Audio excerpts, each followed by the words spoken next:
Hitech city శిల్పారామంలోని సంప్రదాయ వేదికలో నిర్వహించిన సంక్రాంతి సంబరాలు సాగాయి.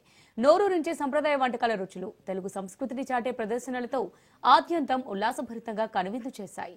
కళాకారులు చూడముచ్చటైన కళారూపాలను ప్రదర్శించి ఆకట్టుకుంటున్నారు. ఇక శిల్పారామంలో జరుగుతున్న సాంస్కృతిక కార్యక్రమాలకు సంబంధించి మరిన్ని డీటెయిల్స్ మా కొలీగ్ రాజేశ్వరి అందిస్తారు. ఇప్పుడు చూద్దాం. రాజేశ్వరి.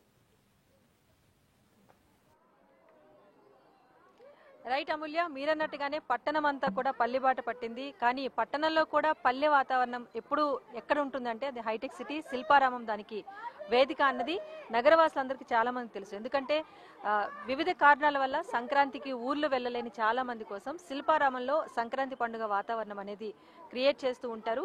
రంగురంగుల రంగవల్లులతో పాటు గొబ్బెమ్మలు ఏర్పాటు చేయడంతో పాటు ఎక్కడ చూసినా కూడా గంగిరెద్దుల విన్యాసాలు, హరిదాసుల కీర్తనలు ఇవన్నీ మనం పల్లె వాతావరణంలో చూస్తూ ఉంటాం.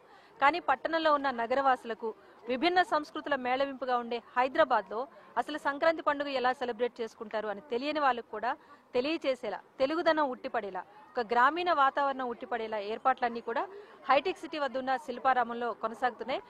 నాతో పాటు చాలా మంది ఉన్నారంటే వీరంతా కూడా పల్లెలకు రాలేని పట్టణవాసుల కోసం వీళ్ళు పల్లెలను విడిచిపెట్టి ఇక్కడికి వచ్చి మనందరినీ కూడా ఉత్సాహపరచడం కోసం శిల్పారామంకి వచ్చారు.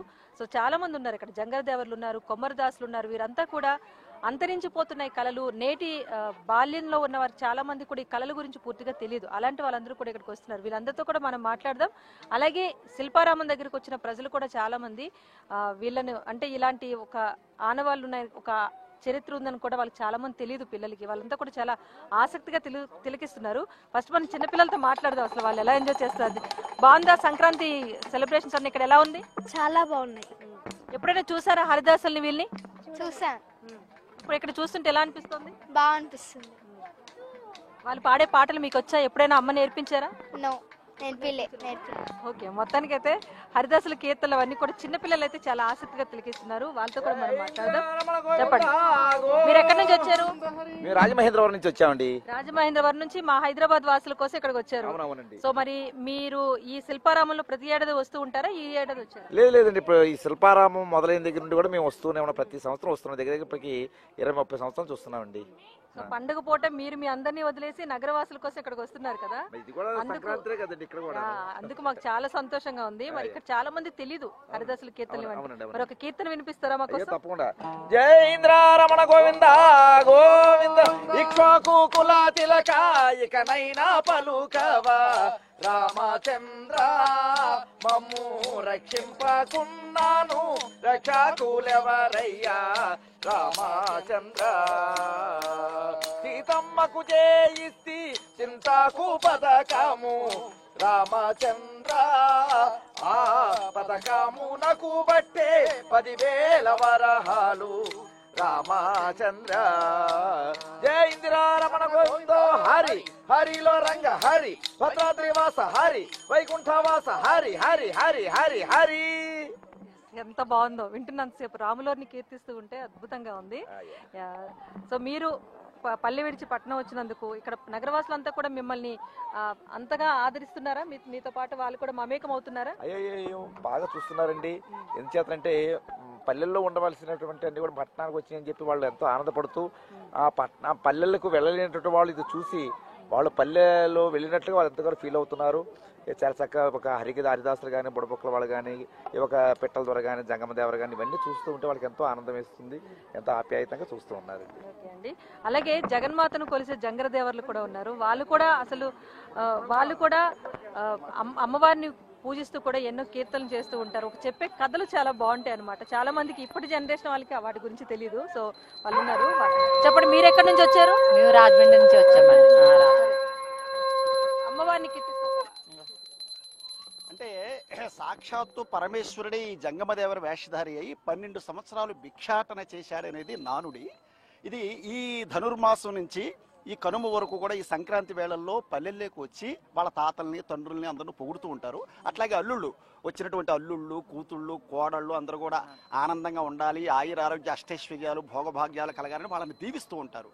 అట్లాగే రైతులు ధాన్య రాశులు పండిస్తూ ఉంటారు, పంటలు. ఆ పంటలతో సిరి సంపదలతో ఆ తులతోగాలని ఆనందంగా ఉండాలని దీవిస్తూ ఉంటారు. మరి సంక్రాంతి పూట నగరవాసులందరూ వెళ్ళలేని చాలా మంది మిమ్మల్ని చుట్టానికి వస్తారు కదా, వాళ్ళందరి సౌభాగ్యం కోరుకుంటూ సుఖ సంతోషాలు కోరుకుంటూ ఒక కీర్తన. అలాగే ఓయ్ ఓయ్ జంగమా ఓంకారలింగమా నాణ్యమైన జంగమా మా ప్రాణలింగమా సంక్రాంతి పండుగ నాడు సిద్ధేశ్వర సాంబశివుని కరుణ గలుగు అరహరా మహాదేవ శ్రీశైలం మల్లన్న అరహరా మహాదేవ కోటిపల్లి సోమన్న అరహరా మహాదేవ ద్రాక్షారం భీమన్న అరహరా మహాదేవ అందరిలోన నీవయ్యా అరహరా మహాదేవ మీ తాతగారు స్వర్గంలో అరహరా మహాదేవ అందరినీ దీవించాలి మహాదేవ గోతోక పట్టుకుని స్వర్గానికి వెళ్ళాలంటూ హర నమ పార్వతీపదే హర మహాదేవ శంభో ఓం నమః శివాయ. చూసారా ఎంత అసలు అంటే మనం కొత్త కొత్త మ్యూజిక్స్ ఏవో అనుకుంటాం కానీ వాళ్ళు పాడుతూ ఉంటే పాదం కలపాలనిపిస్తుంది వాళ్ళ పాటలతో. అలాగే కీర్తించే విధానం కూడా చాలా అద్భుతంగా ఉంటుంది. మీరంటే అసలు చిన్నపిల్లలకి చాలా ఇష్టం. బుడబొక్కల వాళ్ళు మరీ ముఖ్యంగా మీ చేతిలో ఉండే డప్పు, ఈ డప్పు వింటే చాలు బుడబొక్కల వాళ్ళు వచ్చారంటారు కదా. సరే మీరు ఎక్కడి నుంచి వచ్చారు? మాది రాజమహేంద్రవరం అండి, విభూతి బ్రదర్స్, అంత అన్నదమ్ములమే. అయితే ఈ బుడబొక్కల వారు పురాణాలు కూడా ఉందండి దీని గురించి. మొదటి కృతాయుగంలో శ్రీ మహావిష్ణువు డంభకాసురుడు అనేటటువంటి రాక్షసుని వధించి అతని చర్మం చేత బుడబొక్కను తీసుకుని త్రేతాయుగానికి వచ్చేప్పటికి దశరథ మహారాజు గారి దగ్గర వద్దకు వచ్చి, ఓ దశరథ మహారాజా, సంతానం లేదని నువ్వేం బాధపడకు, నీకు సంతానం కలిగే యోగం అన్నది. శ్రీ మహావిష్ణువు రాముడిగా జన్మించబోతున్నాడు, మీకు పుత్రుడిగా జన్మించబోతున్నాడని జరగబోయే వృత్తాంతాన్ని కూడా చెప్పి మీకు అన్ని శుభాలు కలుగుతాయి అని దీవించి రాబోయే వృత్తాంతాన్ని చెప్పాడని పురాణ చరిత్రలో చెప్పబడుతున్నాయి ఇటువంటి విషయాలు. ఈ కళలన్నీ కూడా పురాణాల నుంచి శాస్త్రాల నుంచి వచ్చాయండి. భారతీయ సాంప్రదాయ కళలు మర్చిపోతున్నారు జనం. టీవీ సీరియల్కే పరిమితం అయిపోతున్నారు. సీరియలే స్వర్గము, సీరియలే ప్రపంచము, సీరియల్ లోకము. మరి టచ్ ఫోన్లకి సీరియల్కే పరిమితం అయిపోతున్నారు. జగమే రామమయం అన్నారు రామదాస్ గారు. జగమే టీవీలమయం సీరియల్మయం అయినట్టుగా ఉంది, టచ్ ఫోన్ మయంగా ఉన్నట్టుగా ఉంది. కానీ ఇన్ని సీరియల్ సినిమాలు టచ్ ఫోన్ టెక్నాలజీకి వచ్చామంటే దానికి కారణం వెనకాల తోలుబొమ్మలాటలు, హరికథలు, యక్షగానాలు, బుర్రకథలు, ఈ పకటవేషాలు, రకరకాల వివిధ రకాల కళల వల్లే ఒక సినిమా కానీ ఒక టీవీ కానీ ఈనాడు సెల్ ఫోన్ టెక్నాలజీకి వచ్చాము. ఒకటి మీరు చేస్తున్నంతసేపు కూడా మేము గమనిస్తున్నాం, పిల్లలు మీరు అన్నట్టు చేతిలో ఫోన్ కన్నా మీరు చేస్తున్న ఈ కళలో వాళ్ళు చాలా ఆసక్తిగా తిలకిస్తున్నారు. అదైతే మేము పూర్తిగా పరిశీలిస్తున్నాం. శిల్పారాము వారు ప్రోత్సాహంతో కళ కోసమే కాదు ప్రజల కోసము అన్నారు గిరిగిపాటి రాజారావు గారు. ఆ విధంగా ఈ కళల్ని భావితరాల వారికి అందరికీ తెలియపరచాలని మన శిల్పారాము వారు మాకెంతో సహాయ పోషిస్తూ కళల్ని మీ టీవీల ద్వారా అందరికీ తెలియపరుస్తున్నారు. టీవీ వారికి ధన్యవాదాలు ముఖ్యంగా తెలియపరుస్తూ అంబరావి జగదంబారావే అంబరావిని బాలిటరావే కృపగల ఉండవ సహదేవరా జయమవుతున్నది రాజా సహదేవరా జయమవుతుంది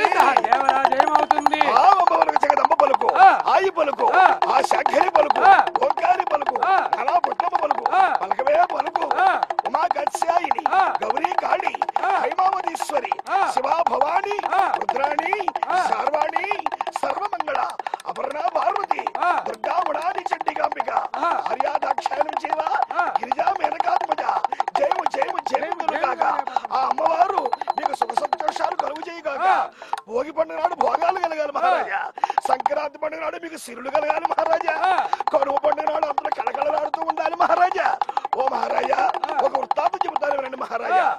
హాలునల్లకైనవా నమ్మమగని అద్దులో దాయున్నవా నక్కమగని నమ్మి నాదను తెరుస్తా నమ్మ చవతి సిరుడు దయచేసి మిమ్మల్ని రక్షించుగాక. అంటే దీని అర్థం మహారాజా, ఆలిని వద్దన్న వారు భీష్ముల వారు, భీష్ముల వారి తల్లి గంగాదేవి, గంగ భర్త సముద్రుడు, సముద్రం దాగి ఉన్నవాడు మైనాయకుడు, మైనాకుడి చెల్లెలు పార్వతి, పార్వతి భర్త ఈశ్వరుడు, ఈశ్వరుడు అనుకుంటూ రావణ బ్రహ్మ, రావణ బ్రహ్మ హతము చేసే సీతాదేవి, సీతక మాత భూదేవి, భూదేవి చవిత లక్ష్మీదేవి, ఆ లక్ష్మీదేవి ఈ భోగి పండుగ నాడు సంక్రాంతి పండుగ నాడు మీకు సిరులు కలుగు చేయగాక. జై భవ జయం జయం జయం. అన్నింటా జయం కలగాలని కోరుకుంటూ అసలు బుడబొక్కల వాళ్ళు ప్రతి మాట కూడా మనం బాగుండాలని చెప్పి కోరుకుంటూ ఉంటారు. అసలు ఒక అన్న, ఒక తమ్ముడు, ఒక ఫ్రెండ్ ఎవరన్నా కూడా అసలు ఊర్లో ప్రతి ఒక్కరికి పరిచయం వ్యక్తి తుపాకీ రాముడు అనమాట. తుపాకీ రాముడు చేసే కామెడీ అంటే పిల్లలు చాలా ఇష్టపడతారు. మీరు ఎక్కడి నుంచి వచ్చారు? మాది రాజమహేంద్రవరం మేడం. నా పేరు నుంచి విభూతి చక్రి మేడం నా పేరు. Hi sir, good morning sir, good afternoon sir, నమస్తే సార్. నేను సార్ మీ తుపాకీ రాముణ్ణి. మరి నేను ఇక్కడికి లండన్ నుంచి కారు మీద వచ్చాననుకుంటున్నారా? కాదు. బైక్ మీద వచ్చాననుకుంటున్నారా? కాదు.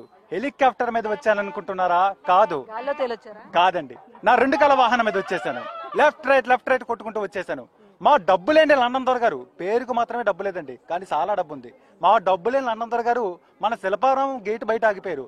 అదేం దొర గారు లోపలికి రండి అంటే, లేదు నేను లోపలికి రాను, లోపల మన ప్రజలు టిఫిన్ తినే ప్లేట్లు, అలాగే టీ తాగే గ్లాసులు, ప్లాస్టిక్ గ్లాసులు ఎక్కడ పడితే అక్కడ వేసేస్తుంటారు, నేను లోపలికి రాను బాబు, శుభ్రం లేని చోట నేను ఉండలేను బాబు అని చెప్పి అన్నారు. ఆయన రావాలంటే మనం ఏం చేయాలి? అవన్నీ కూడా డస్ట్బిన్ లో వేయాలి. కాబట్టి స్వచ్ఛ భారత్ గా ఉండాలి, పరిసరాలు పరిశుభ్రతగా ఉంచాలి అని కోరుకుంటూ ఈ సంక్రాంతి పండుగ నాడు మీ తుపాకీ రాముడు మీ అందరికీ కూడా తెలియజేస్తున్నాడు. అలాగే శుభ్రం అంటే నాకు మా ఆవిడ గుర్తొచ్చేసిందండి. మా ఆవిడ చాలా శుభ్రంగా ఉంటుంది. అసలు మా ఆవిడ పొద్దునే లేచి లేవగానే 10 సార్లు మొహానికి సొంత ఊరు సబ్బుతో మొహం గడిగేస్తుంది. అలాగే 20 సార్లు జుట్టు బరబరని దువ్వేస్తుంది. పెళ్ళైన కొత్తలో మా ఆవిడ జుట్టు గుర్రం తోకంత ఉండేది, ఇప్పుడు ఎలక తోకంత అయిపోయింది. జుట్టు దువ్వి ఊడిపోయింది. అలాగే రోజుకి కట్టిన కట్టకుండా 40 చీరలు కట్టేస్తుంది. కళామందిర్ చీరలు కడుతుంది, కానీ నెలకొక్కసారి స్నానం చేస్తుంది. ఇదేం పొదుపు అంటారా? నీటి పొదుపు. ఎలా ఉండాలా, ఎలా ఉండకూడదండి. ప్రతి ఒక్కరు కూడా ఈ సంక్రాంతి సమయంలో పరిసరాలు పరిశుభ్రంగా ఉంచుకోవాలి, మనం కూడా శుభ్రంగా ఉండాలి అని కోరుకుంటూ మీ తుపాకీ రాముణ్ణి, మీ అన్నయ్యని, మీ